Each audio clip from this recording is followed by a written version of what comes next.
I'm Maisie. And I'm Campbell. We're here to introduce you to Florida's birds! There are tons of birds in Florida. Over 500 different kinds have been spotted here. Over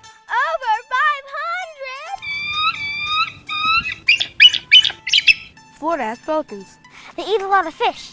Ospreys and eagles eat fish too. Here, fishy, fishy! The bald eagles are a national bird.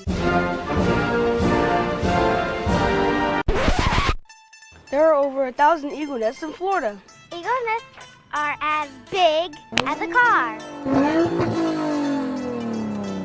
You can see eagles at the Great Florida Birding and Wildlife Trail. There are over 500 trail sites in Florida. From Pensacola to Key West. Get a trail guidebook. See you on the trail. The Great Florida Birding and Wildlife Trail. Florida kids care about conservation.